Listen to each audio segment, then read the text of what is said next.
হোলির দিনেই বাঁশ ঝোপের পাশ থেকে এক অজ্ঞাত পরিচিত যুবকের মৃতদেহ উদ্ধারের ঘটনায় চাঞ্চল্য ছড়ালো এলাকায়। ঘটনাটি ঘটেছে শুক্রবার বিকেলে উত্তর দিনাজপুর জেলার কালিয়াগঞ্জ পুরসভার কুনরমোড় এলাকায় একটি পুকুরের পাশে বাঁশ ঝোপের এলাকায়। বিষয়টি জানাজানি হতেই এলাকার মানুষেরা ভিড় জমায়। খবর দেওয়া হয় কালিয়াগঞ্জ থানার পুলিশকে।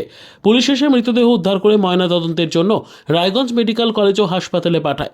মৃত যুবকের নাম ও পরিচয় জানা যায়নি। পুলিশ নাম ও পরিচয় জানার চেষ্টা চালাচ্ছে এবং ঘটনার তদন্তে নেমেছে। ওই যে খালি বললো গাঠু বললো যে ওইখানে একটা মার্ডার হয়ে গেছে, এইটাই খালি আমি গেলাম। তখন ধীরে ধীরে আগাইলাম, দেখি যে গাড়ি ওই দিকে তিনটা ঢুকে আছে। তখন তিনটা গাড়ি আসলো ধীরে ধীরে। লোকটা কি অবস্থায় ছিল, কি শুনছেন? শুয়ে রাখছিল। কোন জায়গায় ছিল? পুকুর পাড়ে না, তাল গাছের ওইখানে, ওখানে বাঁশঝাড় তাল গাছ ওইখানে। আচ্ছা, যেমন লোকটাকে নামটাম জানেন? পরিচয় এখানকার না? না, কি মনে হয় কিভাবে মারা গেল?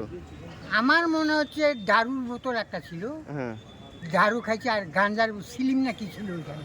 আচ্ছা, তাহলে আমার মনে হচ্ছে যে সিলিম খাইছে আর দারু খাইছে, দারুর আগে খাইছে, সিলিম খেয়ে তখন উড়ে গেছে। নামটাম জানা যাচ্ছে না? না।